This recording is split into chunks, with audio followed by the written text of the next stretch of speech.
you all who are trying to get on can mute, that would be really terrific. Can you do that? Okay. All right. Okay, let's go back. So allow me to introduce our curator, Julie Silber. Julie is no stranger to quilt history, having embarked on this journey of collecting, selling, appraising, and studying these textiles. Her career was further adorned as she assumed the role of curator of this free quilt collection in San Francisco, California, from 1982 to 1999. Julie is a graduate of the University of Michigan with a degree in American history. She continued her schooling with postgraduate studies at the University of California, Berkeley, and San Francisco State University. She is the co-producer of the documentary Artsy Hands, a film that captures the essence of quilting significance. And another reminder to mute.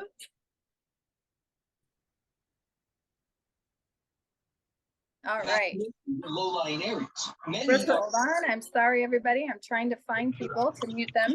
Hey, Julie's role as curator or co-curator in major quilt exhibitions includes Quilts and Women's Lives, American Quilt, A Handmade Legacy, Amish, The Art of the Quilt, and Lit from Within, underscores her keen eye for curating narratives through textiles. Julie offers quilt-related services, including appraisals, consulting, and brokerage. Complementing these endeavors, she curates her own collection of quilts and operates a shop where she sells her stunning discoveries. So now, I'm going to remind everyone to please mute your phones again. And then I'm going to hand this over to Julie, and I'm going to start muting people, and she will share more about herself, and we're going to share about 9 of the quilts on display in the Welcome Home, a Celebration of House Quilts exhibit. Carissa, you should be able to mute everybody, and then I'll just unmute myself. How's that? Right. And because I'm on my phone, I'm not sure I can unmute everybody at one time, but let me try. If you could make me a co-host, I might be able to mute them. Ooh, let me do that. Are rushing to get out of Florida. At WBZ's Christina Hager picks up our team. Okay, I just made you a co-host. There's the news. Hey, Meg, that's hilarious. There's the news. Full of passengers scrambling for their bags, just glad to be in New England. I'm not dealing with the hurricane. Found it. You did it. There we go. Can you all hear me? You can hear me? Good. Great. All right. Well, thank you so much, Carissa. And thanks for installing the show in a way that looks very beautiful to me. I'm really sorry I wasn't able to get to Iowa and see it myself, but it was a pleasure to see through photographs and videos what you all have done with it. And I appreciate being invited to do this. Well, thank you for your time and putting this one together for us. It's absolutely beautiful. You betcha. And I sure hope that people get to see it. I believe it's up until September 10th. Is that right? Yeah. Correct. Yep. Good. I wonder if anybody in the audience has seen it. Want to put your hand up if you've seen it? Oh, in person? Great. There's some people. Terrific. Okay, well, I asked Carissa, we can't do them all. I think there's 25 or 26 quilts and we can't do them all. So I chose a few that I wanted to talk about in this hour. And the first one is the quilt. Carissa, is there a way for you to make that full screen? Ooh, good question. Because I am seeing it very like a thumbnail. And yeah. Huh. Let me see. I'll go to the other room. Huh. If you can figure out how to make me co-host, I think I can do it. I did make you co-host. Did you get that? I didn't, but good. It says you're co-host. All right, let me see then if I can figure out how to make this full screen. View, speaker. View, hide self view, hide non-video, full screen. All I see is a telephone. Yep, I think because there you go. That yes. can somebody tell me if you're seeing it full screen? If you unmute yourself and tell me if you're seeing the quilt full screen? I see Julie, you. this is Kathy. I see you when you're talking, and when it goes to the quilt, it's full screen. But when Yeah. I'm talking, it's me, you're not seeing? Yes. Oh. Yes, right now. Who's that? Julie, it's Jill. If everyone could turn their video off, then and their mic off, then we'll only see you and Carissa. All right. So Or- those of you who don't know how to do it, look in the lower left-hand corner of your screen and you'll see stop video. Please stop video. And also mute yourselves. Thank you. Hello? Yeah? There's still a few people who haven't stopped their video. Again, look in the left-hand lower corner of your screen and you should see something that says stop video with a camera. And if you could click on that, it'll just take your picture off. That would be terrific if you can do that. One by one, looks like it's happening.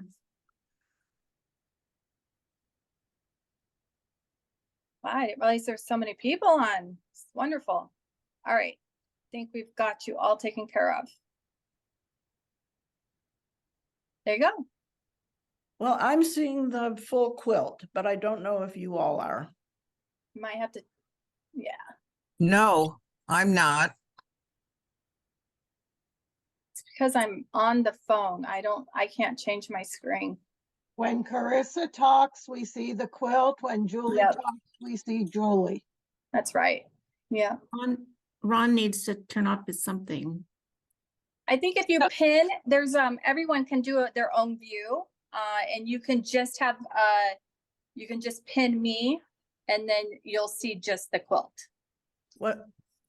I bet. in your own settings. Yeah. What does it mean to pin you? So I think, I don't know, because I can't see it from here, but there's a way, it's your screen view. If we click on you, Carissa, Maybe. Yeah. Yeah. Try that. If you click on the three little dots next to Oh. Carissa's picture, pin uh, will be an option. oh, There you go. chat pin. Oh, pin. Great, thank you. All right, I'm gonna hope that most of you can figure out how to do that. You can see the quilt I'm talking about. We are looking at 5x4 blocks. I see Janet here. Looks like the whole quilt. Yes, thank you very much. Okay, so at least some of you are seeing the quilt. It's a quilt top. And I chose it because it is so classic and adheres pretty closely to some of the many patterns that were offered commercially.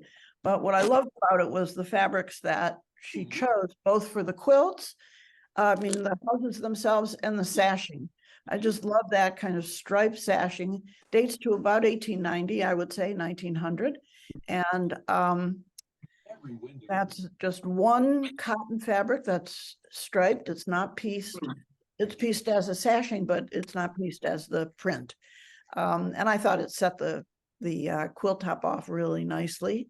And it's, if you can pull all the way back, I think I remember that the solid colors are kind of clustered in one place, which They I thought are.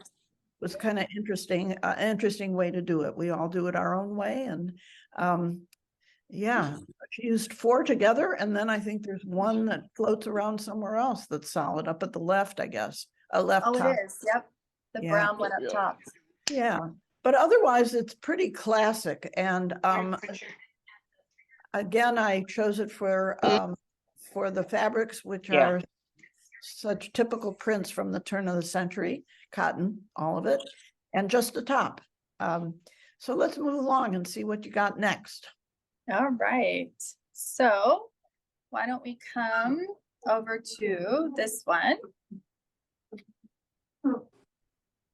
Aha.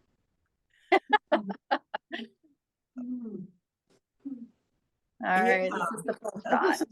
This is a fascinating quilt. It's all silks and it's very early. I don't have a specific provenance on it, but my experience tells me that it is a Quaker quilt. The Quakers in the 1850s and 60s, and sometimes even in the 1840s, had some very fine quality silk that they used to make quilts like this, which are usually simple designs. Sometimes they're central medallion style. This one is block style, set on point.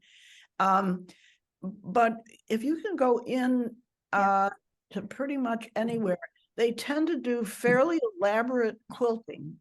This one not quilted quite as much as some of the mid-century silk Quaker quilts, but it is so unusual for its pictorial quality, and the scene, you can see that those silks are not holding up, which is fairly typical of early silks, even more typical of later silks. Actually, around 1900, the quality of silk went down, but this has some damage. But that central design that's in the top top center of the quilt is just, boy, wouldn't you love to be able to know what she was thinking.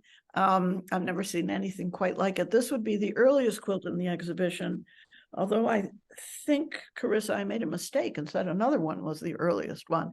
But here you can see, here you can see that it's a bunch of brick shapes, and then she made this scene of two houses and what I presume she meant to be a great big tree.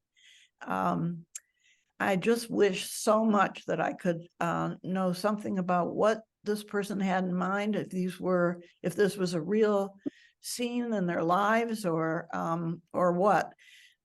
They're all silks. I see that some are brocade. One of the houses looks like it's brocade, and you can see it's quite fragile, this quilt, because some of the silks, particularly the ones that are darker colors, are starting to crack and shred and break. And when we see this kind of breakage in fabrics, it's often a dark color, which probably is related to the ferrous compounds that were in the dyes, or perhaps the mordants that are it's actually iron or something metal that kind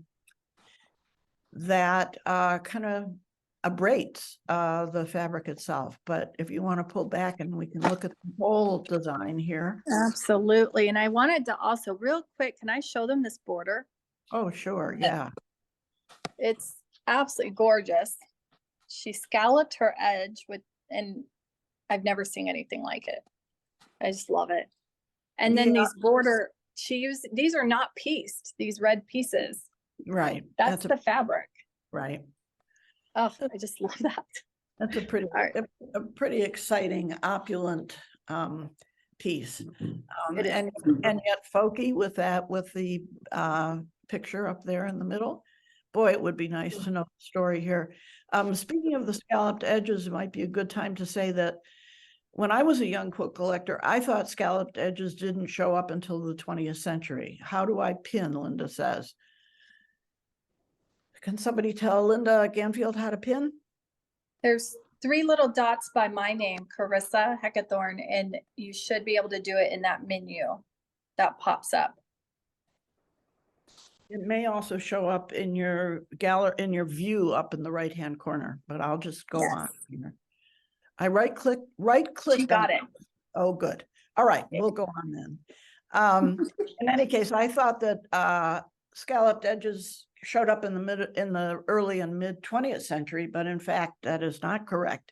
We do see scalloped edges in some of these early quilts, and it kind of falls off in the second half, I think, of the 19th century, but we do see it again in the 20th century. Nonetheless, this is an early quilt. You'll notice too that the scalloped edges go on 3 sides, not 4, although there is a border up there.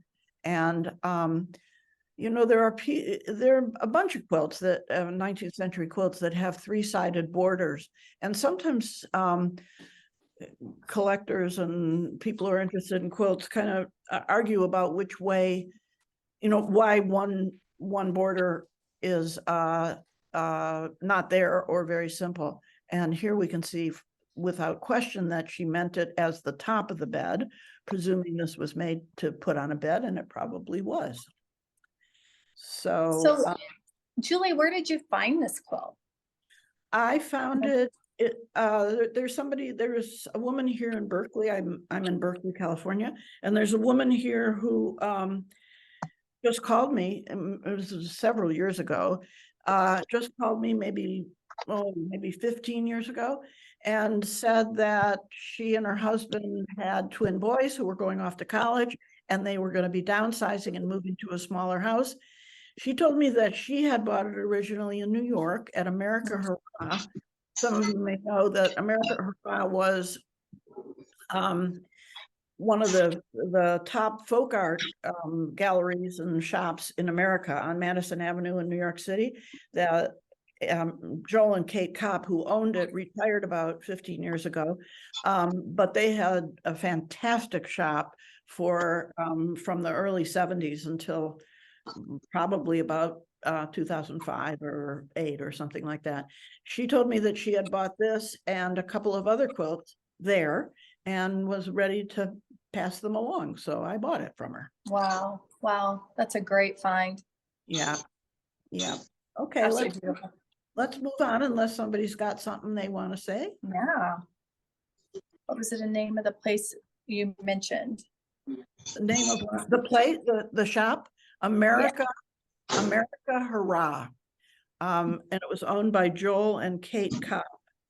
If you look through the quilt engagement calendars, which are a great resource, by the way, for looking at old quilts, you will see that the quilts in the calendars were lent by individual collectors or businesses, and America Hurrah shows up a lot. They had fantastic things. So KOPP, Meg is saying KOPP is how the last name is spelled, and that's correct.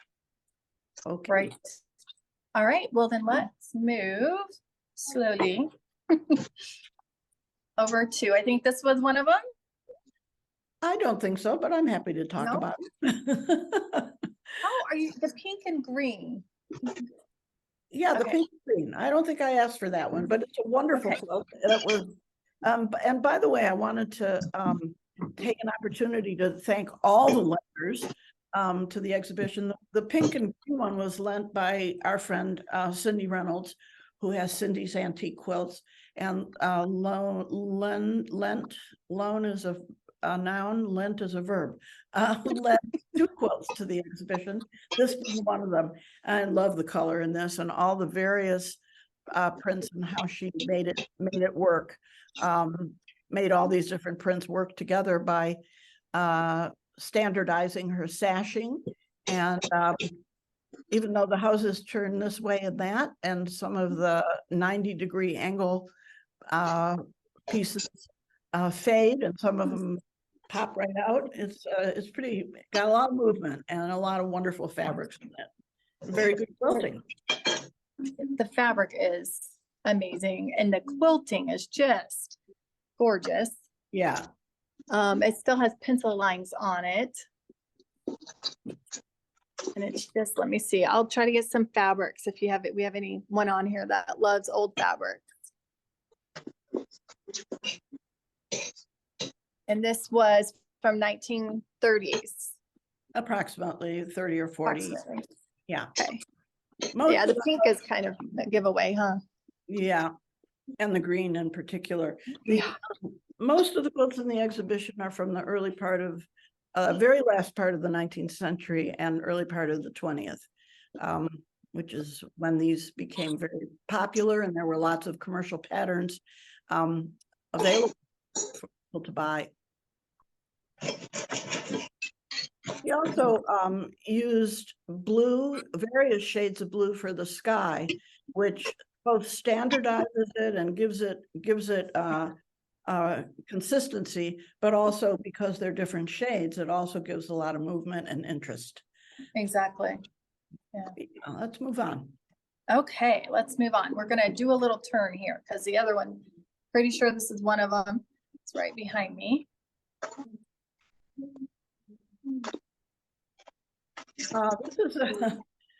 This is a quilt that I bought just before, like maybe a month before I sent them off to you. I saw it online in an auction that had from a company that did estate sales but did no shipping in Arkansas. And I saw it and I really, really wanted it. And I contacted the company. So it's like an estate sale, and they did this sale at the house, but it was also online. So I wanted to buy it, but I had no way to get it. And I called the company and they would not. They absolutely would not. You have to pick it up the day after the auction at such and such an address, which was a house. And I thought, what in the world am I going to do? So thankfully, we're a family, and I looked on American Quilt Study Group directory to see if I could find somebody close to this little town, I've now forgotten which one, in Arkansas. And I found somebody who was willing to go get it for me. I paid for it online, but she went and got it for me and put it in the mail. And I was thrilled because I just love this quilt. It's a variation of another quilt that we'll see in a minute called Honeymoon Cottage. And that was a commercial pattern that came out. I probably have it in the label, probably in the late 20s or 30s. The quilt dates to about 1940. But this woman really did her own thing. After this one, Carissa, if it's easy to go to the Honeymoon Cottage that's very classic, we'll be able to compare the two. But what you see here that's so unusual is how she used her fabrics. And what I just love about it is the front lawns that are all made of, if you can step in close, all made of printed fabrics that look like flower gardens. And she also did consistent blue skies and consistent plaid walkways up to the front door. And you also can see the detail she did by putting a doorknob and then paned windows with embroidery. So, and it dates to about 1940, and it's just in perfect shape. I was so thrilled that I could have it because there would not have been another way. I mean, it was a light bulb moment when I realized that I could try to find somebody. I may have even found her on Facebook. But I tried everything. I tried calling UPS in the town and asking if they would go pick it up, and they said no. And then I started looking for other shipping companies that might go pick it up. I really wanted this one. So, you did. And I'm thrilled that I now own it. So, and that you all can enjoy it as well. Wonderful use of fabrics. She did. Yeah. A front yard garden, that one. With a person. Yeah. Yeah. And I also think that the use of that steel gray really does something to establish a consistency in the quilt, even though there are so many different fabrics.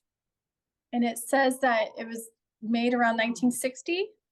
Oh, maybe it is that late. I can actually see, I do see fabrics that are probably 50s and 60s. I really didn't have this one long enough to really get a handle on it. But if it's 1950 or 60, that looks right now that I'm looking at the fabrics close up. Now I have to try, I'm going to try to show you another one of these. This fabric was pretty neat. It's got a little dog or a bear, I'm not sure. Oh, it's yeah. A dog, and it's dog house in the yard. And here's another one over here. So Yeah. cute. Very cool. I also think her decision to do a white binding, which I think is, I don't remember for sure, but I think it's the back to the front. It kind of frames it, kind of pull out, it kind of frames it in a way that is very pleasing to my eye. I love that thing. Nicely quilted and in perfect condition. What did Lindsay say? Let's see. that dog fabric in the honeymoon cottage, I don't see her whole, let's see if I can Well, see, maybe. It's a Let's- feed sack. It's a feed It's a sack. feed Yeah, sack. Oh, great. And she used it 3 times at least, I think. she did. Again, if anybody wants to unmute, and rather than put something in the chat, that's fine as well. Okay, let's move on. So remind me what the other honeymoon cottage color is. It's blue, green, and white, very consistent. Got it. Yep.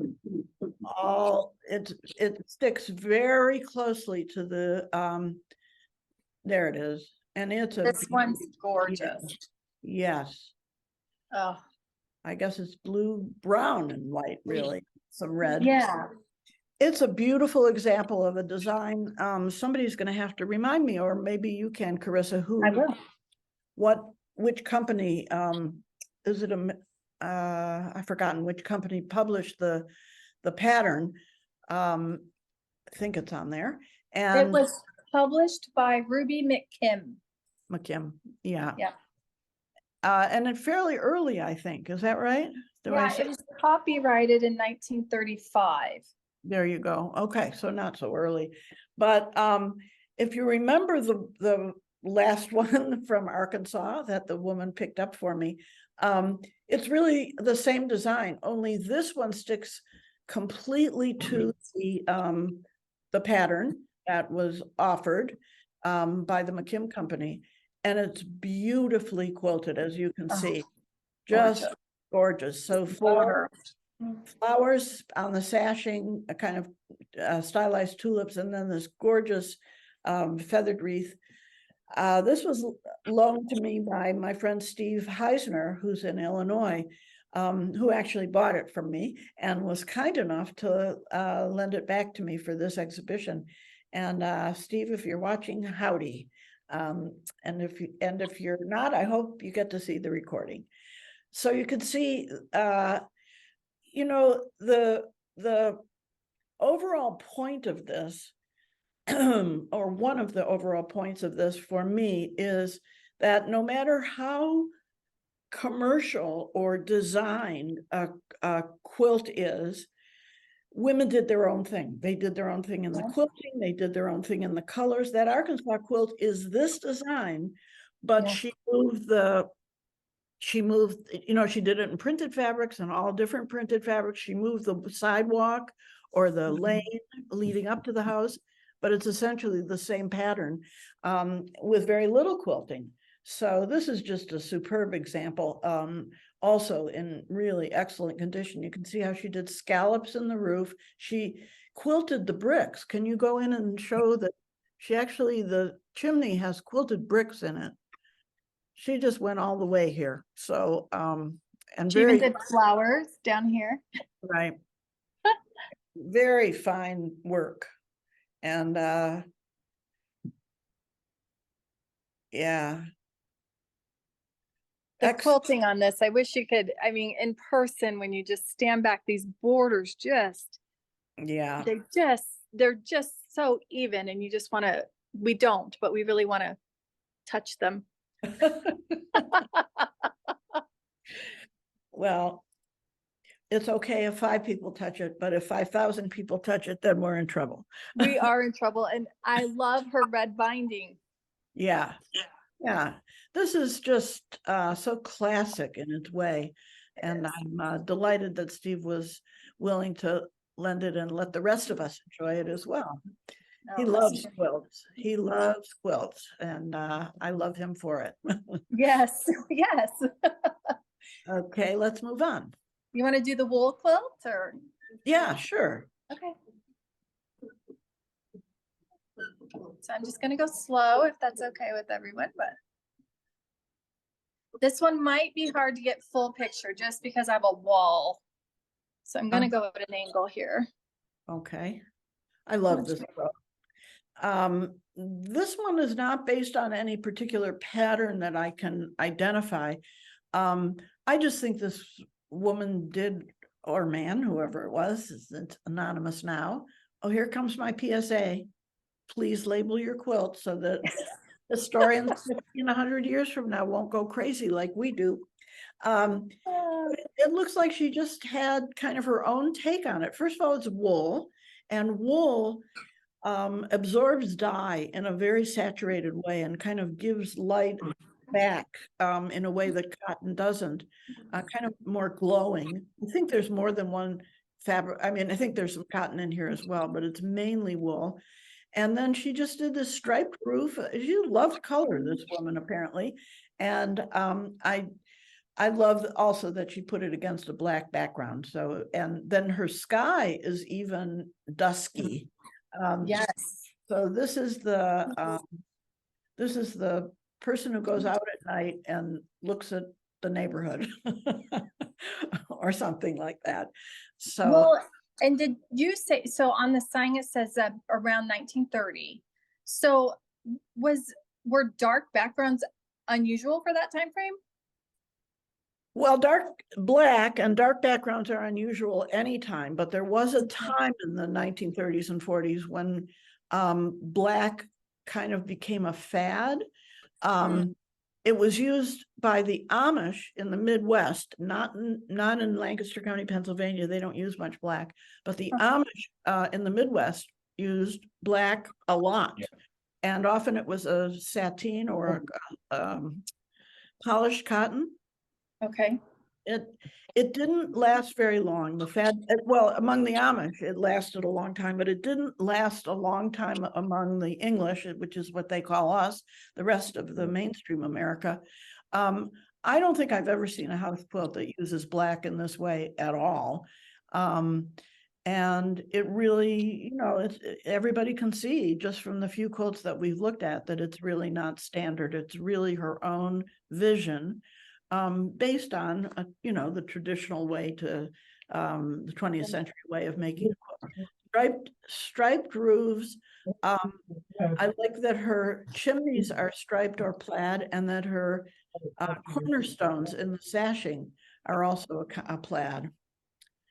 Somebody told me something yesterday. I wonder if it's true, and I bet there are people listening who know the answer. My assistant said that she looked up the word plaid, and that she said that plaid is not a fabric. Wait a minute. It's a fabric. It's not that what we call plaid are called tartans. And plaid is a fabric rather than a design. If anybody knows the answer to that, and it doesn't really matter. In any case, it just popped into my mind, and here you can just see how she mixed and matched her prints and solids, and just went her own way and made the houses the way she made them, and right against that black. Somebody needs to mute, please. Somebody needs. And I loved her bright orange. Yeah. Fabric. I really would never have placed this around the 1930s. To me, it screamed 60s, 70s. So I was just like, wow. You know, when I got this quilt, the orange was, there was an orange. It was exactly the shade, and it was tattered. And we happened to find, I tend not to have very much restoration done on quilts, but that was really all that was wrong. I think there was one other, just one strip somewhere else that wool sometimes gets eaten by moths. Yes. Or I think it was just the orange and then one or two other strips in the quilt that needed to be replaced. And we found an orange that was exactly the shade that the original was. So, wow. And no, I didn't do it myself. All these. Well, they did a good job. Oh yeah. Well, yeah. You always want good restoration and people who understand quilts. I'm very lucky to have somebody here in Berkeley who does really great work and understands old quilts very well and enjoys them. So, and she and I, between us, we have a big stash, lots of stash of old fabric. So I'm able to do a little bit of restoration.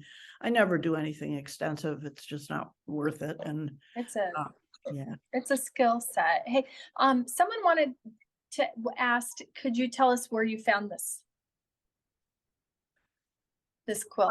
Yes, I buy and sell so much that sometimes I forget, but I don't remember which online auction, but it was an online auction, not eBay, but a real auction house. It might have been Garth's in Ohio, or it might have been Pook and Pook in Pennsylvania. It was a significant auction house, and I wanted it, so I was on the phone when the auction was happening, and I knew I wanted it, so I kept bidding till I got it.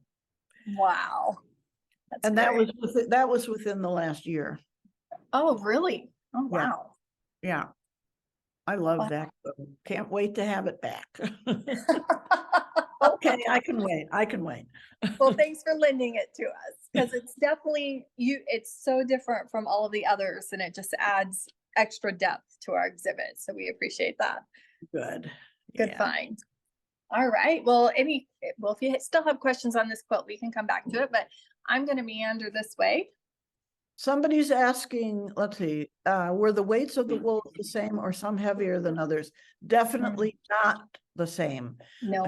She used so many that there's kind of coat fabric, I would say, and suit fabric. And I think that if I remember correctly, there is some cotton in there, but yeah, different weights of wool. Just go for it, you guys. Break the rules. Come on, do what you want. Yes, there are no rules. Name of the game. Yes. Oh, here's just this little sweetheart. This was lent. I always have trouble with loaned and lent to remember.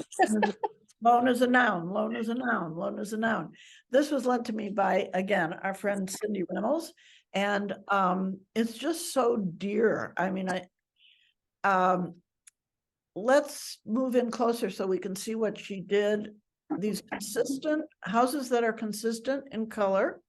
And then she embroidered smoke coming out of the chimney, and all the smokes are a little bit different. You can see that she embroidered paned windows and even a French door or something like that. But all of the embroidery, which is simple but well done, every single chimney has slightly different smoke coming out of it, usually 4 lines, but not always. They are all different. Yeah. And did you, okay, you noticed there are none on top? I did notice there are none on top. Now let's look at the bottom of the quilt. That too. So this is not so unusual that portions of a design are at the bottom and the top, or sometimes on the sides. Sometimes quilt makers cut their blocks in half and put half a block on the left, a row of half a block on the left, and half on the right, or half on the top and half on the bottom, or just variations of, who knows? We don't know why. Yeah. It might be, it could be her sense of design. It could be that she wanted the quilt a very particular size, because as we talked about before we got online here, before we started the talk here, quilts were made for bed, and often they were made for specific beds in specific rooms, and sometimes even with a bed in a specific orientation. So if you ever see a quilt, for example, with 2 borders, you think to yourself, why would somebody like they go around the corner, like one horizontal and one vertical? Why would somebody do that? Well, if they're practical and they've got a bed that's in the corner of the room, why make the 2 borders that wouldn't show? That's not everybody, but that's some quilt makers. And it is one explanation for why there would be only 2 borders on a quilt. And it's really important for us to, now that we've had quilts on walls for 60 or 70 years, quilts were not on walls. Many of these quilts were made at a time when quilts were never on walls. So they were on beds, and they were conceived of horizontally, no design wall, etc. So that's a really interesting thing to think about. I It like really is. chevron quilting as well. That kind of really adds to the angular. It's all angular except for the smoky smoke, which goes off its own way. Now, do you think this was always a brown, or do you think that was a different color at one time? I think it was probably a brown. Okay. It's an Yeah. interesting color choice. Yes, and into in the 1940s, we tend to see brown in the 1940s. You're Okay. absolutely right that there are lots of colors that fade back or change back to some kind of brown or dun or beige or whatever you want to call it. But I do not think that I think this is her color scheme, and Okay. I think it really works, and can't know for sure, but usually when there's a change in color, if it was once blue or red, it's not so, it doesn't end up so even in color. Gotcha. Yeah, that's true. Yeah, so Good point. Yeah. hard to know for sure, but it's good to think about. Yeah, definitely. So someone asked, and they did get an answer, but I thought maybe we could just peek to this one next to this chimney quilt, because you were talking about how quilters were making them for beds. And we have this one that has houses going 2 different ways, right? It's cut down Yeah. the middle. Yep. So do you have an why did they do, is this horizontal? I think that's the explanation. The explanation is it was made for a bed, and you know, if you're standing on one side of the bed or the other Right. side of the bed, or and you'll notice if take a look sometime at the Baltimore album quilts that were made in the 1850s, 40s and 50s. Very few of them have the designs all oriented to the top. Mostly they go into the middle, or they go every which way, because again, they were meant to be seen on beds, or were usually seen on beds. I doubt that many of them were used as blankets, but they were shown to other people horizontally, and you could usually walk around. So Okay. this is not at all uncommon to see baskets that do this, or anything else that has a clear orientation, where half will go up and half will go down, and sometimes 4 will go up and 2 will go down. Again, probably having to do with the orientation of the bed in the room. Interesting. Yeah. All right. Let's mosey along here. We're going to go to the red set with the patchwork chimneys. Well, I just want to say that it's lovely to be able to have a little tour of the museum and the staircase and all of that. You want to see that real quick? I'll come back. Sure, go This ahead. used to be, we'll have a little history here. This building was the J.C. Penney building for many years, from 1930 to 1996. So these stairs have had many visitors on them. It was originally built, the building was originally a hardware store or general store of some sort. And there's actually a skylight. Now the roof skylight has been taken out, but we still have a skylight between our first and second floors. And that's because there was no electricity. So this was how they got light into a very long building. Yeah. Because yes, and it was made, this building's future was made to be a quilt gallery. So Absolutely. Thanks to so many people, and to Marianne Font in particular. I'm sure there were many who made it happen, but I do believe it was Marianne's idea. Is that true? It's not. It was 2 of our community members went up to the Wisconsin Fiber Art and Textile Museum, and when they were there, they said they came home and they said, why don't we have one? We're the home of the covered bridges in Madison County. It was Pat and Nancy Corcoran. Thank you, Randall. And anyway, they did then go talk to Marianne and say, hey, this is what we want to do. We're a tourist area. We think it would be really successful. And they were extremely lucky that this building was up for sale again, because it's perfect. I don't think there's another building in town that could do what this building does. Wonderful. So yeah, we're lucky. I saw your note, Mary Ann, that you often get credit, and I know you get some. I'm glad to know the whole, what did he say? And that's the rest of the story, Paul Harvey. Okay. Well, this is a quilt that I bought from one of the other lenders, and I don't know if we're going to see any of her. She lent 2 quilts, I think. Her name is Jen Rowe, R-H-O, who's a dealer of quilts. Goes by the name of Flying Geese on Instagram, if anybody ever wants to look her up. She has wonderful things, and I admire the way that she loves quilts and displays them and sells them. So I bought this one from her because I thought it was just fantastic. It's as you can see, kind of looks like maybe it's the jail in town.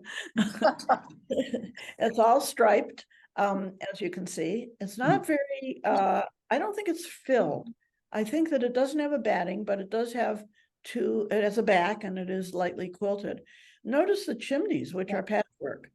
I thought that I had a quilt once a long time ago and actually sold it to Penny McMorris. Some of you may know Penny. That was exactly in this design and slightly different colors. And it turns out that it was a suggested way to make a quilt. I've forgotten now if it was published or I mean, if it was a pattern, commercial pattern or not. But the one that I sold to Penny is just like this, except that the chimney is a 16 patch rather than a 9. So again, emphasizing how no matter how commercial a pattern is, or there's no such thing as making 2 quilts exactly the same. And American women were so ingenious and inventive that, you know, even though when we see something based on a commercial design from a magazine or a pattern, everybody does it their own way. And you're in there. Hold on one second. Yeah. Go back up a little bit. Okay, and stop. Just noticing that she pieced, you see where she pieced that. Yeah. Yep. Yeah, exactly. And the way, you know, if you get a kit or a pattern without the fabric, just that in itself, if you have to make the choices on the fabric, that in itself is going to make it yours. And every other decision that a quilt maker makes it her own. And I used to be upset when I thought people were copying other people's quilts. And then my friend Joe Cunningham set me straight. He said, Julie, it's impossible to exactly copy an old quilt. It's impossible. Can't be done. The fabrics aren't available anymore. And I'm relaxed about it.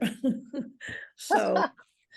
Well, I agree with, yes, exactly. It's, you know, even today with so many patterns and all the kits, they come out different.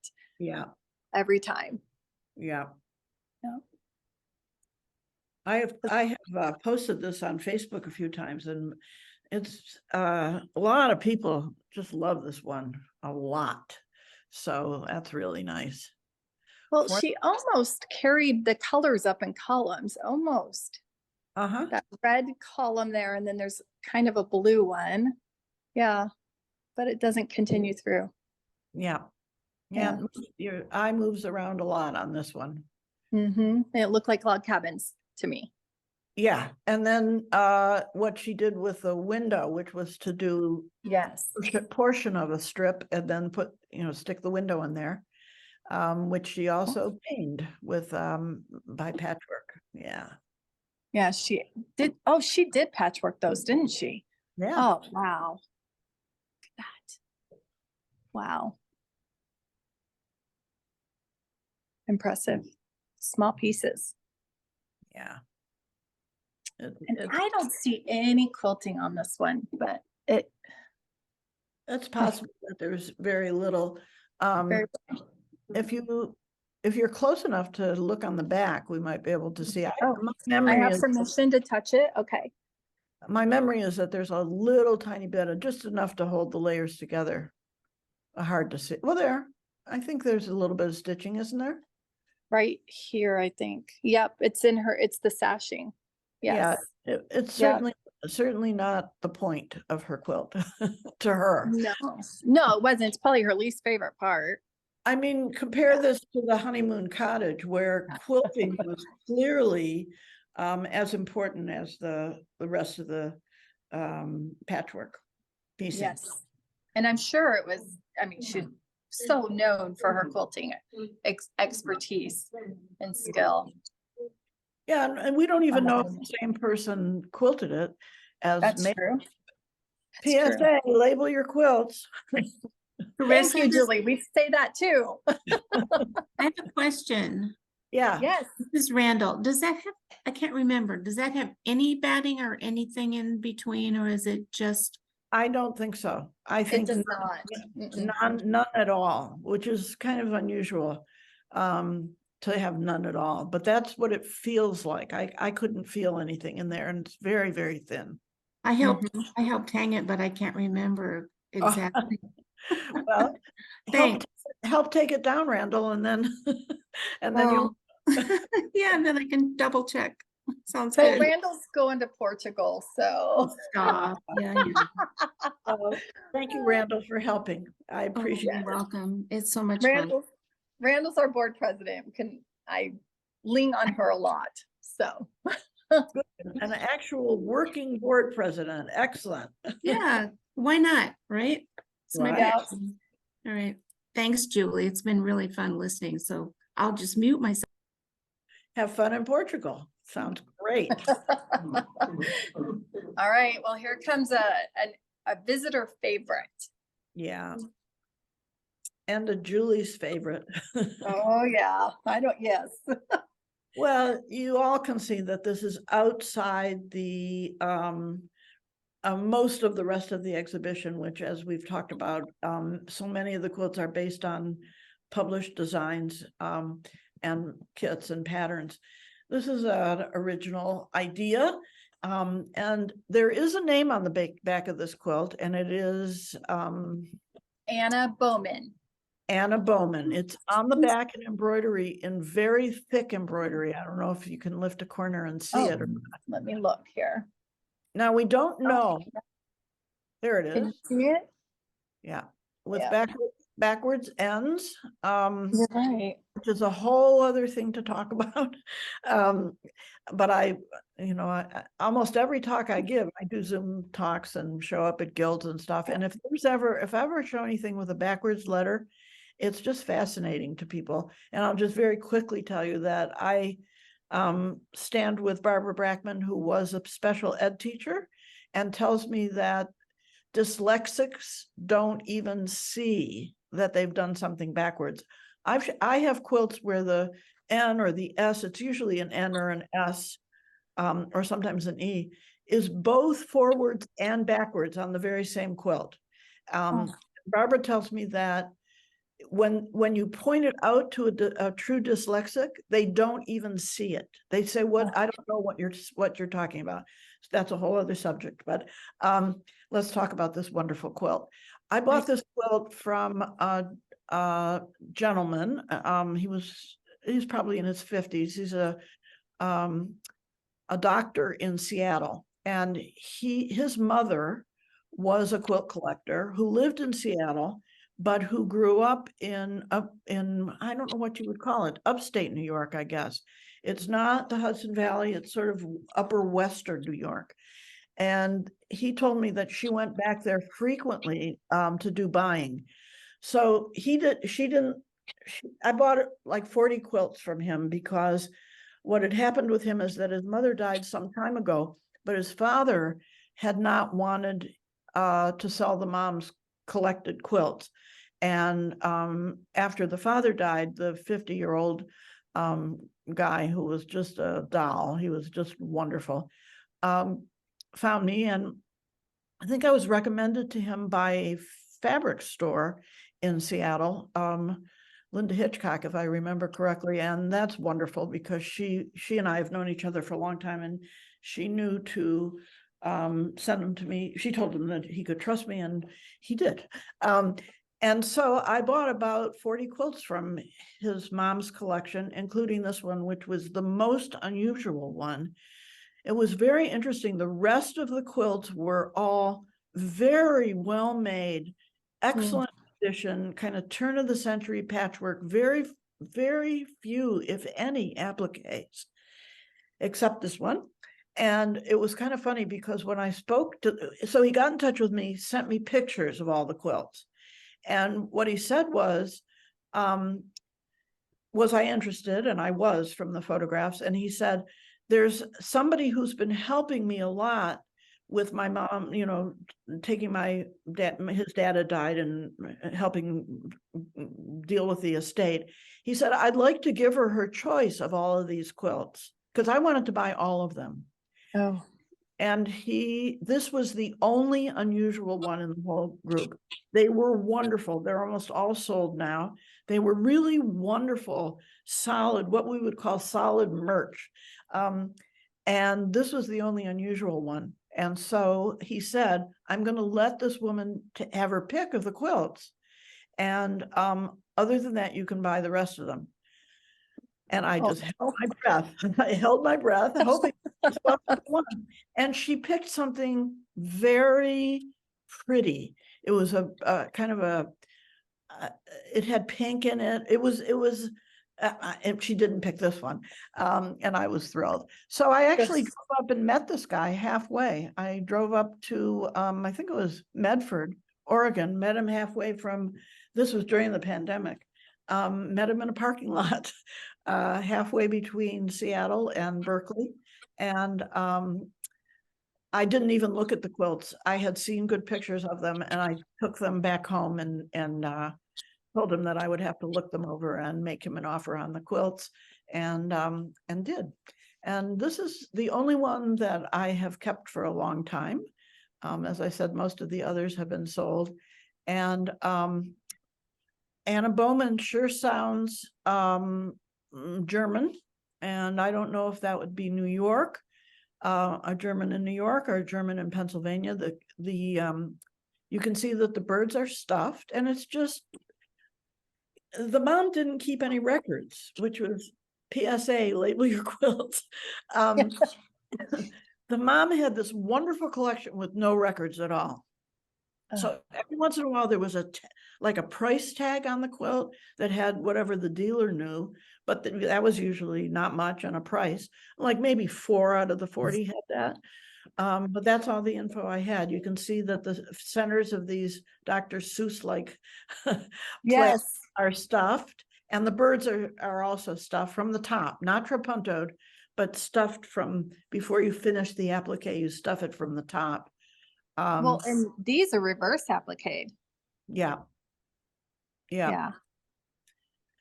And this, as you mentioned before, this kind of free form quilting that's, you know, again, I wish I believed in seances or something, you know, that'd be so cool to contact her and find out, is this your home, you know, that you put on? Oh my gosh. I just had like a quilt festival thing, you know, I could see all these women in a room with their quilts trying to find the makers. Yeah, right. I thought about, for a long time, since I know a lot about quilts, and when people come to me for appraisals, it's not always that they want the monetary value, they want to know about their quilts, and I know a lot about quilts. So I thought, wouldn't it be cool to sit behind a black curtain and go to a quilt show and sit behind a black curtain and just peek through the curtain and start telling people that I have just gotten in contact with a quilt maker and here's what she had in mind. If you back up, you can see something I didn't notice at first when I saw the pictures of this quilt, but the houses at the top and the bottom have walkways, have sidewalks or whatever, what do you call that? And the ones on the side do not. But one can imagine that this was, you know, something like where she lived, or maybe just in her imagination. But what an imagination, right? Right, because this is all original, right? Yep. Yeah. Yep. Wow. I love that piece. Probably 1880, something like that. Oh my gosh. And all solid. No, not all solid fabrics. I guess the orange is You're right. is a print. Yeah. And Yep, that's, it is. yeah, that's an early fabric, but I don't think the quilt is as early as that particular fabric. Could be, but I don't think so. Very And nice. it's in just great condition. I did notice, and this is funny, a visitor came and she goes, why is there netting around the border, around the binding? And I looked at her, I go, there's netting? And she's like, yeah. And I said, well, that's usually to preserve. That's right. And she was right. She saw it. Well, what happened was that the binding it's cracked in some places, starting to wear, not bad, but I wanted to be sure that it didn't go away. I didn't want to rebind it, have it rebound. So I sent it off to my friend Virginia Viss in Maryland, who does quilt restoration. And we talked about it, and she said I could net it in red and it wouldn't show very much, but it would help the binding stay intact. And she did one more thing to it that a lot of people don't know about, called hydrating. It was old enough that it had started to dry. It wasn't brittle, but it was. I didn't want to wash it for various reasons, but what she did was she put it in hydrating is essentially putting it in a chamber of some sort with water. The water doesn't touch the quilt. The water is just in the small space that the quilt is in, and it stays in there for like 2 weeks until the fiber absorbs some of the water. Meg Geis-Mooney probably could speak to that a little bit if she's still on. I don't know if you do that, Meg, but it did help the quilt a lot. And then I had Virginia first hydrate it, and then sew the netting on the binding. She did a great job on the binding. Yeah. The color just really matches it also. So yeah, beautiful. And so many people are stunned. And I don't know that people realize these older quilts are, they made original designs and it was their art. They don't realize that. And so I love that this quilt's here. It's an eye opener to our visitors. And as well as the one from 1850, they're both original and they just are like, wow.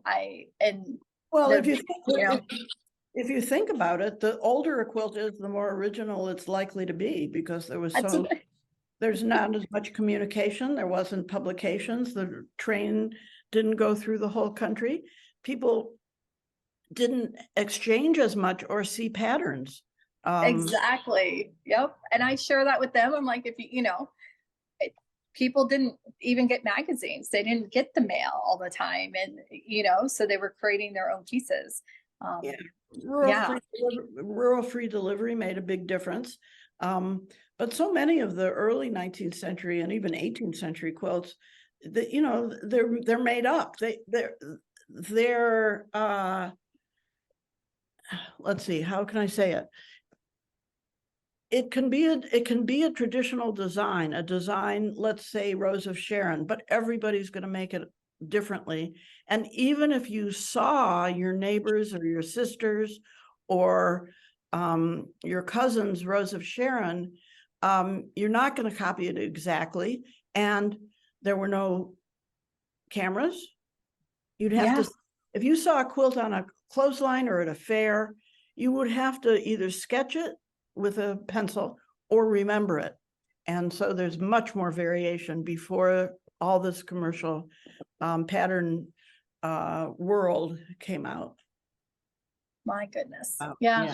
It's fun to think about the differences from today and then. Yeah. And the way quilting has changed, yet stayed the same. So let's see. Okay, so we added this one in, right? We did. This is a quilt with a lesson behind it. Yes. I learned a lesson. I bought this quilt a long time ago. I bought it from eBay, right when eBay was just starting, and now I don't even remember when that was. But it's a log cabin, as you can see, but as she goes in to the center, you can see that down the middle is this gray strip of silk. And by the way, that the original gray strip of silk was completely shattered. So Gotcha. I had it replaced. But what you can see is that it's a log cabin quilt, but there's this, what appears to be a street that goes down the middle with houses on either side. And all the houses are a little bit different. And the weirdest thing about it is, you're going to get there in a minute. Now I'm saying. Ta-da! There are 2 places, or maybe 3, that have what appear to be tents. Now, here's the lesson I want you all to learn that I didn't. I bought it off eBay. I was just not being very careful about documenting every single thing that I could find out about the quilt. What I remembered later was that the woman who sold it to me, and she was from the Midwest. I don't remember exactly. I have it in my records, but I don't remember where. But what she told me was that she had gotten this quilt from the mother of 2 brothers who were both professors at the University of California at Berkeley. And when I finally noticed that there were tents on in this quilt, it dates to the turn of the century. I wonder whether that's not a street in San Francisco after the earthquake, because people were in tents. There were houses that stood and houses that didn't on the very same block. And I have photographs of streets in San Francisco after the earthquake where some houses are standing and many people are living in tents. So I didn't ask her any more about it. I didn't ask what their names were. Recently, I showed this quilt somewhere else, and recently somebody said to me, you know, if you have the approximate date, which is 1906, you go to the University of, go to Berkeley and find out if there were 2 brothers who were there about that time with the same last name. And maybe that would be a way to get to some, you know, maybe you could figure out who they were and who might have made the quilt. And if, let's say, it was their mother or their cousin or there's something. Anyway, there's hope, a little bit of hope. PSA, label your quilts and ask questions and write it down when you get information, and get as much as you can. Especially quilts that represent something as historical as the San Francisco earthquakes and fire. I mean, wow, if this is an interpretation of that, and she even does have empty squares, which could be where houses were and no longer existed. Yes. I mean, it's just, it's an historical piece that teaches a lesson. It's like our 9/11 quilts. If you made one, label it. Yeah. You know, pandemic quilts, all of that. And just to be clear, that's a supposition. It's not that that's all I know is that this was made by the mother of 2 brothers who were both professors at UC Berkeley. And so, you know, I'm putting this story together, and it may or may not be correct, but I love that quilt. It's in terrible shape, as you can see when you get fragile. A lot of the silks are going, which is so typical of the turn of the century silks. I love that zigzag border as well. Yeah, it's just, I love this border. Yeah. It's just kind of shredding, but Julie, yeah. this is Randall. I was wondering, I love this quilt too. It's just, wow. Yeah. Would it be a candidate for putting netting over some of those areas? I mean, it would be a candidate. It would, you'd have to be a billionaire to do it, or do it yourself. It's not, as I understand it, and I'm not, for those of you who didn't understand my joke earlier, I've never made a quilt and I've barely sewn a button on. So I don't do any of this work myself, but I understand. And again, if Meg is on here or any other person who does restoration, it's very difficult to work with the crepeline or the tulle or whatever netting, it's difficult to work with that. And I it's can not, imagine. I suppose somebody might, I don't even know if this would work, net the whole thing or net it in quarters. Can and I, the can answer I is pop yes, in?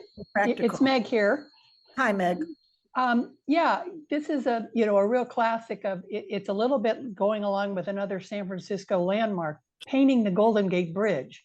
And that you would start at one corner and just the mere fact of you having to handle it while you're either, it would all be hand sewing. Yeah. That ideally you wouldn't be using nylon net or nylon tulle because that's too abrasive on these fragile silks. You should be using a silk gauze fabric that's called crepeline. And fortunately that comes in a wide variety of colors. So you can sort of find the one that sort of mimics what it's covering up. So it isn't Right. completely muted visually. Yeah. And you're using silk sewing threads to do the sewing, but it's, it would be like painting the Golden Gate Bridge. You would, sort of get done with one row, and the mere fact of you just having it over your hand or over the edge of the table, the next row over is pulverizing even worse. Right. And you would get to the end and have to start over again. That sounds terrifying, actually. Well, just for those of you who, I'll just say this, I've never shown this quilt before. I had to because of the theme of the show. And I would guess you guys in Iowa, Randall and everybody else who have put it up, I'll bet right now if you looked on the floor, it's shredding. Oh, When we first unfolded it and put it up, there were pieces that shredded, and my heart kind of like fell, and I made these vinyl signs because even though every placard says please enjoy without touching, it is all of our toucher, it's just that natural instinct to try to touch the quilts. And so I made these vinyl signs that are next to the 1850 quilt and this quilt, fragile quilts, please enjoy without touching. And because it was so scary, I kind of wanted to put like a plexiglass over it. Well, but we love having it. I love the quilt. Yeah. Well, I'm sorry now that I didn't, I should have told you that I understood and that I knew I was taking a chance and let's see, balancing whether to let people enjoy something against having it forever in storage. Hear, hear. You made a good choice, Julie. I think, and we only saw flex after handling it. Nothing, I've seen nothing since. Yeah. We feel really honored to have it. I'll tell you that. It's just so amazing. Well, that's great. And now, just now that we're talking about it, I realize that what it's time to do is to photograph it professionally and just make sure that before it gets any worse, that it's, captured in a photograph that can be published and enjoyed. So I'll do that. I have my own photos of it, but I'll get it professionally done so that it's publishable. Yeah, it's gorgeous. Thank you. Yeah, we do. We appreciate that. We appreciate that you've trusted us with this quilt. Again, it's so unique and it just adds that depth.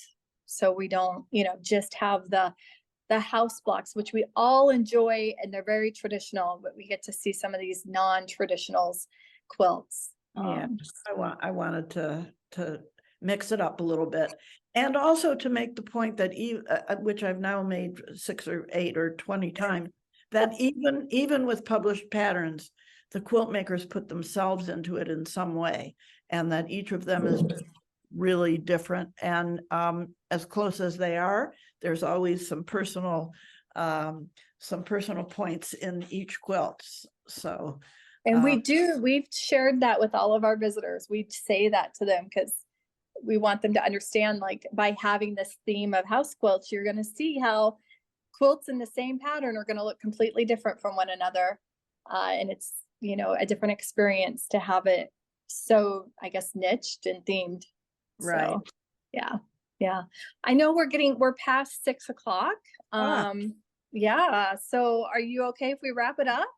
I'm okay if we wrap it up. I would like to name the lenders, and I hope that I'm before we close, to thank them very much for their generosity. And I hope I'm getting everybody. It was Cindy Reynolds, it was Steve Heisner, it was Jen Rowe, Sharon Waddell, Wendy Reed, and I'm sorry we didn't get to that one, Wendy.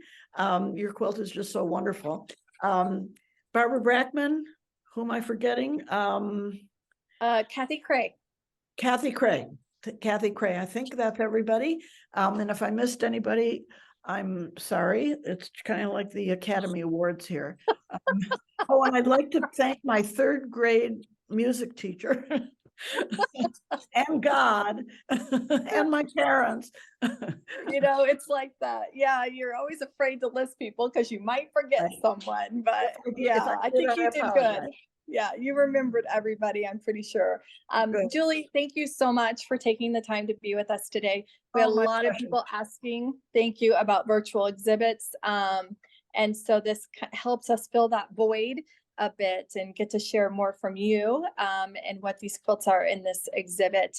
This exhibit does end September 10th. You still have a little bit more time if you are close enough to come visit us or are planning a trip out here.